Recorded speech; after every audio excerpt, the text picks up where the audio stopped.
গন্তব্যে রওনা হয়ে গেলেন। এর কিছুদিন পর কৃষকের গরুটি উদাস বসেছিল। গাধা তাকে জিজ্ঞাসা করলো আজ তুমি এত চুপচাপ কেন?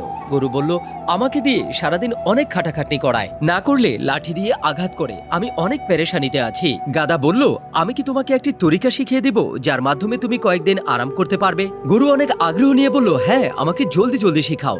তখন গাধা বলল, কাল যখন মালিক তোমাকে নিতে আসবে তুমি চোখ বন্ধ করে বসে থেকো। সে যতই তোমাকে আঘাত করুক না কেন উঠবে না। এতে সে বুঝে যাবে তুমি অসুস্থ।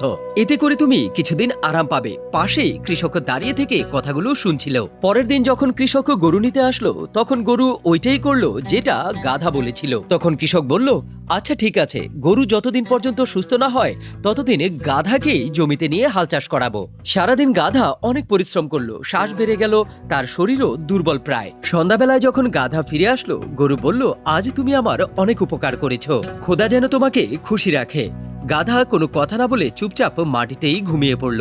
পরের দিন কৃষক গাধাকেই মাঠে নিয়ে গেল। সন্ধ্যার দিকে যখন ফিরে আসলো গরু বলল, শুক্রিয়া, আজ তুমি আবারও আমার কারণে কষ্ট নিলে। গাধা ভাবতে থাকলো, আমি তো তাকে ভালো পরামর্শ দিয়ে বিপদে পড়ে গেছি।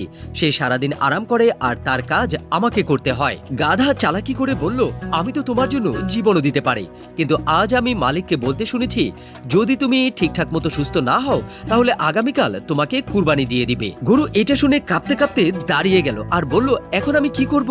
গাধা বলল, তুমি দ্রুত বেশি বেশি খাবার খাও আর সকাল সকাল কাজে বের হয়ে পড়ো, নইলে আসলেই তোমার জানের উপর খারাপ আসতে চলেছে। কৃষক ঘরের কোণে দাঁড়িয়ে এই কথাগুলো শুনছিল আর জোরে জোরে হাসছিল। তার বিবি যখন দেখলো যে সে হাসছে তখন সে সন্দেহ করলো, কি ব্যাপার, তুমি হাসছো কেন? কৃষক বলল, তেমন কিছু না, বিষয়টা হচ্ছে এমন, যদি আমি বলি কেন হেসেছি তাহলে আমার জীবন চলে যেতে পারে। কিন্তু তার বিবি অনেক রেগে গিয়েছিল, সে মনে করেছিল তার উপরে হেসেছে। তাই সে রাগ দেখিয়ে বলল, তুমি মরে গেলে মরে যাও, কিন্তু তার আগে আমাকে বলো কি কারণে হেসেছো। কৃষক অনেকক্ষণ চিন্তা ভাবনা করার পর সিদ্ধান্ত নিল, ঠিক আছে, তাকে বলেই দেই। ওই সময় একটি মোরগ আর কুকুর কথা বলছিল। কুকুর বলে, আমার মালিক একটু পরেই মরে যাবে আর তুমি গান গাইছো। মুরগি জবাব দিল, আমাদের মালিক বোকা, বিবির কথার কারণে নিজের জীবন দিতে চলেছে। যদি আমি তার জায়গায় হতাম তাহলে বিবিকে দরজা বন্ধ করে আটকে রাখতাম। কৃষক যখন এই কথা শুনলো তখন সে তার বিবিকে পাশের একটি ছোট্ট ঘরে ডাকলো, বলল, আসো, আমি তোমাকে সেই রহস্যের কথা বলছি,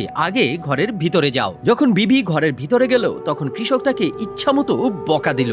তখন তার বিবি ভয় পেয়ে বলল, আমি আর কখনোই এমন করব না। এরপর সে এই বোকামি থেকে বেঁচে শুধু নিজের জীবনকেই রক্ষা করেনি, বরঞ্চ একটা শিক্ষাও অর্জন করেছে। যে ব্যক্তি তার জবানকে কাবুতে রাখতে পারে সেই জীবনে মাহফুজ থাকে। গল্পটি the richest man of Babylon book থেকে নেওয়া হয়েছে।